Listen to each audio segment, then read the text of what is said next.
Brothers and sisters. Welcome to another edition of Maccabees TV News. This is your brother Priest Daniela, Lions of Israel, Maccabees Alliance Council. And today in the news, we have something very interesting that I want to share with brothers and sisters.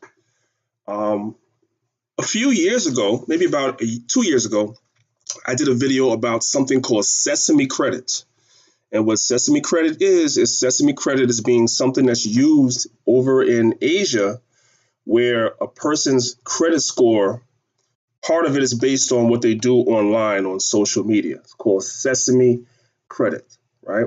I'll probably do another news story on that on this channel in the future.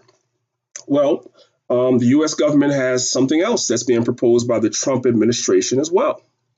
So we woke up today to CNN and we find this headline. It says, State Department says it is now requiring social media info from most visa applicants. And they have the word most in parentheses. So we're going to read the article together and let's see what we glean from the article. So let's go down. Washington. The State Department has begun requesting most U.S. visa applicants provide information on their social media accounts, a department official said in a statement. The move was expected following an announcement in March of last year that outlined plans to require nearly all U.S. visa applicants to submit their social media handles and other information. So the government wants to know all about you before they let you in the country. So brothers and sisters, especially if you are out the country trying to come in, you're going to have to watch what you post. You're going to have to watch what you post if you're trying to come into this country from the outside, okay? Social media is nothing but the police, and every day they're showing their hand. Let's continue reading. The State Department over the weekend said the forms for both immigrant and non-immigrant visa applications had been updated to request additional information, including social media identifiers.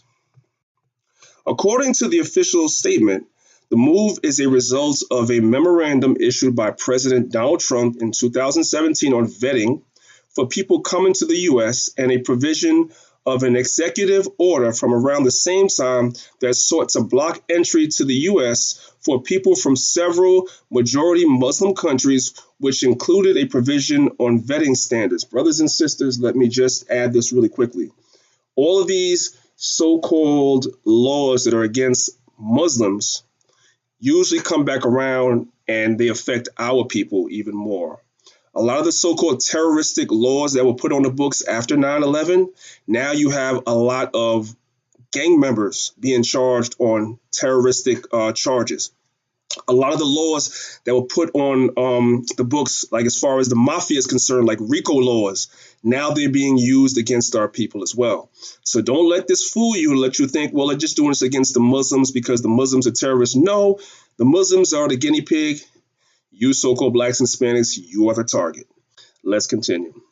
CNN previously reported that the change was expected to affect around 15 million people. The announced change to visa applications came after pushback from privacy advocates and other critics who said the change would make the immigration process even more difficult. The American Civil Liberties Union said in a statement last year that the move was yet another ineffective and deeply problematic Trump administration plan.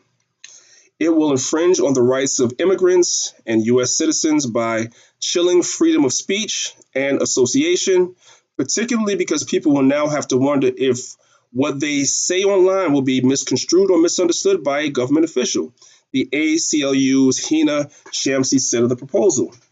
The State Department said the additional information it's now requesting, alongside its previous request for certain contact information, travel history, family members' information, and previous address, will bolster its efforts for vetting these applicants and confirming their identity. So this is where we are headed, brothers and sisters. And as I said before, and I'll say it again, this is one aspect. They have something over in the Asia, and I believe it's other places, but I'm certain it's over in Asia, called Sesame Credit. And what you post online basically can affect your credit score. And we know especially in this country. Credit score is everything. If you want to buy a house, if you want to get a car, if you want to get certain types of jobs, if you want to get a loan from a bank, whatever you want to do, you have to have a certain number credit score in order for that to happen. And now, if they were to implement where what you post online can affect your credit score, that's going to drive a lot of people not to say certain things. So we're coming into that time where the so-called freedom of speech is no longer really freedom of speech and freedom of expression. So we're coming to that time now where brothers and sisters are going to have to make a decision because they're going to be using social media against us. That's what they're going to be doing. Today, it's the so-called Muslims. Tomorrow, it's our people. So when you get a chance, brothers and sisters, you can look into the story a little bit more. I just wanted to bring it to you, brothers and sisters, and make you aware of what is going on in the media.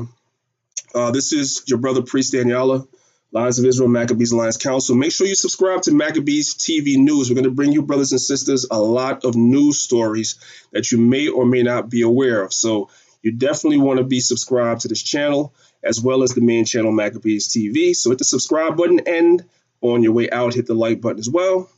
And with that, I say peace and shalom to the family.